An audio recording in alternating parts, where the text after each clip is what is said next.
जैसे मान लीजिए आपका बेटा लीगल बहुत स्ट्रांग है, आपका करंट अफेयर बहुत स्ट्रांग है। आप अपने सबसे स्ट्रांगेस्ट जो सेगमेंट है वहाँ से स्टार्ट करिएगा और डिक्रीजिंग ऑर्डर में इसे डिक्रीज़ करिएगा।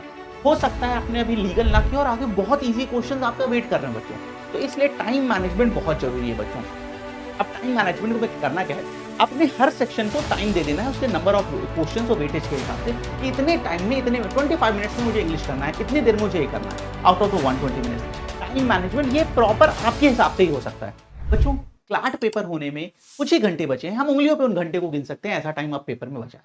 हमने बहुत सारी बात कर ली मॉक के बारे में, पेपर एनालिसिस के बारे में, सब्जेक्ट्स के बारे में। अब इस लास्ट मोमेंट पे क्या कुछ ऐसा हम कर सकते हैं जिससे अभी जो हम जिस लेवल पे हम अपने मार्क्स को कुछ इंक्रीज कर सकें। तो बच्चों अब मैं आपको कुछ पॉइंटर्स ऐसे बताने जा रहा हूं, अगर आप इन पॉइंटर्स को फॉलो करते हो तो आप अपने लेवल से, अभी के लेवल से जरूर 10 से 15 नंबर का इंक्रीमेंट पाने वाले हो बच्चों। देखिए यहाँ पर प्लानिंग बहुत मैटर करेगी बच्चों इस लास्ट मोमेंट पे। तो जो बता रहा हूँ उसे ध्यान से सुनिएगा और इंप्लीमेंट करने की कोशिश करेगा। पॉइंट नंबर 1, बहुत सारी हम अलग अलग चीजें पढ़ते हैं, बहुत सारी चीजें देखते हैं, पर सबसे इंपॉर्टेंट है हम जो पढ़ें, हमें जिसमें कॉन्फिडेंस है हम उसे इंप्लीमेंट करें, क्योंकि ये चीज कहीं ना कहीं रह जाती है बच्चों। नंबर 1 है, जैसे आपको पेपर मिलेगा, आपको पहले बेटा ओएमआर शीट मिलेगी और आपको शीट मिल जाती है, तो उस पेपर ओपन करने का टाइम अलग से होता है। तो आपको सबसे क्या करना, पहले क्या करना है, हर सब्जेक्ट के जो कीवर्ड्स हैं, जो मेन पॉइंट्स हैं, वो नोट डाउन करना है। जैसे मैं एनालिटिकल का बोलूं तो सबसे पहले बच्चे लेफ्ट और राइट में बहुत कंफ्यूज होते हैं। तो left means clockwise, right means anti clockwise, ये आपको बड़ा बड़ा वहां शीट पे लिख लेना है। अल्फाबेट की न्यूमेरिकल वैल्यू अगर नहीं याद है वो लिख लीजिएगा। ऐसे अदर, जैसे मैथ की बात करें क्योंकि तो परसेंटेज का फॉर्मूला, डिफरेंस के केस में, चेंज के केस में परसेंटेज का क्या फॉर्मूला वो लिख लीजिए, क्योंकि कभी कभी पैनिक में हम इन चीजों को गलत कर देते हैं। ऐसे आपको याद है बच्चों, पर पैनिक सिचुएशन में हम इनको गलत कर देते हैं। तो ऐसे हर सब्जेक्ट के मेजर जो पॉइंटर्स हैं, जो मैक्सिमम यूटिलाइज होते हैं बच्चों, उनको आप लिख लें ताकि वो हम वहां पे कहीं ना कहीं सिली मिस्टेक ना करें और आती हुई चीज को गलत ना करें। तो इससे आपको जब आप उसे देखेंगे कॉन्फिडेंस आएगा और ये कॉन्फिडेंस आगे भी सारे सेगमेंट्स में आपको कहीं ना कहीं बूस्टअप देने वाला है। तो आपको सबसे पहले करना है क्या, जैसे पेज मिला ये छोटी छोटी चीजें जो है वो आप वहां पे रखें।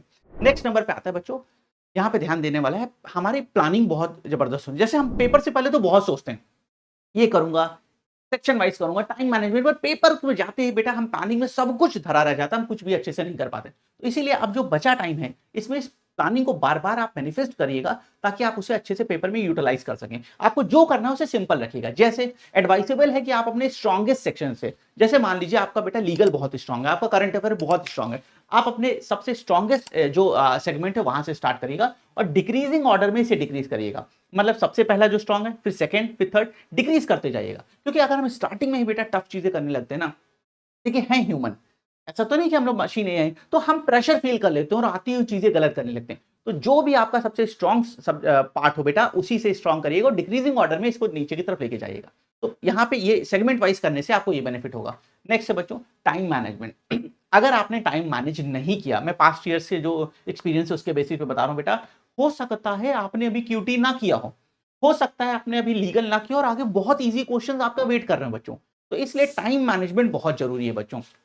अब टाइम मैनेजमेंट को करना क्या है, अपने हर सेक्शन को टाइम दे देना है उसके नंबर ऑफ क्वेश्चंस और वेटेज के हिसाब से कि इतने टाइम में, इतने 25 मिनट्स में मुझे इंग्लिश करना है, इतनी देर में मुझे ये करना है out of the 120 minutes.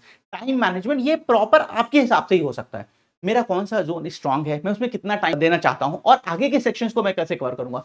Time management अगर आप नहीं कर रहे हैं तो बिलीव करें आप एट द एंड अपना लॉस करेंगे।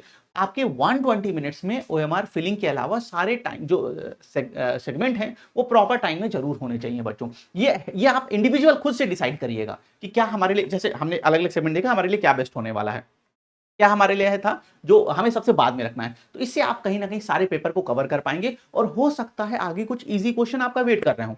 अभी तो हमने नहीं किया पर इजी क्वेश्चन वेट कर रहे हो। नेक्स्ट है बच्चों, देखिए ये बहुत एडवाइसेबल तो नहीं है, लेकिन कभी कभी ऐसा होता है कि हमने 75 क्वेश्चंस लगा लिए, हमने 75 क्वेश्चंस लगा लिए और आगे 8 से 10, 5 to 8 क्वेश्चंस ऐसे थे जिसमें हम दो ऑप्शन में कंफ्यूज हो रहे हैं। माने हमने पूरा कर लिया, दो ऑप्शन तो मैंने तुरंत एलिमिनेट कर दिया, भाई ये नहीं होगा, ये पक्का है। अब दो ऑप्शंस हमारे बच रहे हैं। तो बच्चों बहुत ज्यादा देखिए, लेकिन यहाँ पे बहुत हाई लेवल ऑफ डिसिप्लिन चाहिए होगा कि हम अगर चाहें तो 5 to 7, 8 क्वेश्चन में जहां हम टू ऑप्शंस में कंफ्यूज हो रहे हैं, हम वहां पे कहीं ना कहीं हिटिंग कर सकते हैं, जिसे आप तुक्का भी बोलते हैं। ठीक है, कि जैसे मैंने क्वेश्चन नंबर 46 देखा, और मुझे 2 ऑप्शन सी और डी में कंफ्यूजन है, तो आपको जो उसमें से ज़्यादा स्ट्रॉन्ग लग रहा हो 5 टू 8 क्वेश्चन में आप यहाँ पे ये चीज़ यूज़ कर सकते हैं। लेकिन इससे ज़्यादा मत करिएगा। जिन बच्चों ने आज तक, मैंने जो आपको अपने एक्सपीरियंस पे बताऊँ बच्चों, जिन्होंने हिटिंग इस तरह की है उनको अल्टीमेटली लॉस हुआ है। मैंने बेनिफिट होते किसी को शायद अभी तक नहीं देखा है। लेकिन हम यहाँ थोड़ा स्मार्ट खेलेंगे।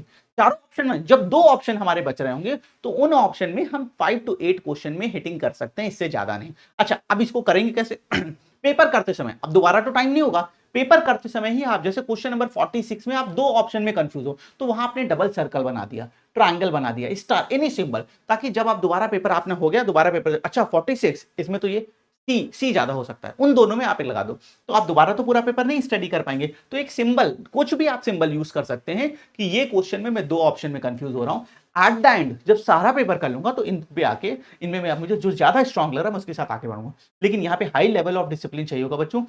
Maximum to maximum 5 to 8 question में आप ये हेटिंग करिएगा, इससे ज्यादा मत करिएगा, नहीं तो अल्टीमेटली मैंने आज तक बच्चों इसमें लॉस होते देखा है, मैंने इसमें किसी को कभी बेनिफिट होते हुए नहीं देखा है। ठीक है, तो इस पॉइंट को आपको ध्यान रखना है।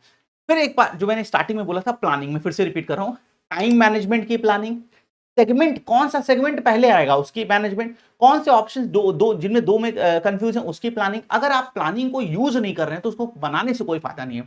हम बनाते तो बहुत है, हम इंप्लीमेंट नहीं कर पाते। तो इसीलिए बचे हुए टाइम में आप इसको मैनिफेस्ट करें कि मुझे पहले लीगल करना है, मैं 25 मिनट्स में इंग्लिश कंप्लीट करके फिर नेक्स्ट सेक्शन जीके पे जाऊंगा, फिर मुझे ये करना है, सबसे बाद में मैं ये सेगमेंट करने वाला हूँ। बाद में बचे हुए टाइम में जो दो दो को जिनमें 2 ऑप्शन में कंफ्यूज था उन क्वेश्चन को मैं करने वाला हूँ। इस तरह प्लानिंग करके आप चलेंगे तभी आप बेस्ट कर सकते हैं। एडमिट कार्ड आप लोगों ने प्रिंट आउट निकलवा लिए होंगे, 2 एडमिट कार्ड लेके जाइएगा बच्चों। इन केस कुछ अगर अप एंड डाउन हो गया तो हमारे पास एक सेफ ऑप्शन है, 2 पेन लेके भी आपको जाना है, क्योंकि वहां पे चीजें हो सकती हैं। हम क्यों अपने को बेटा इस तरह के डाउट की सिचुएशन में रखें। अपने साथ गवर्नमेंट आईडी बिल्कुल कैरी करिएगा, क्योंकि वहां पे उसकी नीड होने वाली है। तो ये बॉटल के लिए मैंने आपको बताया है, ट्रांसपेरेंट बॉटल ही वहां पे आप ले जा सकते हैं, तो उस हिसाब से आप बॉटल ले जाएं। कपड़े में हमें जो कंफर्टेबल लगे वो हम पहन के जा सकते हैं। आप बहुत जिसमें फ्री फील करें, कंफर्टेबल फील करें, क्योंकि बहुत ही इंपॉर्टेंट टाइम आपके लाइफ का होने वाला है।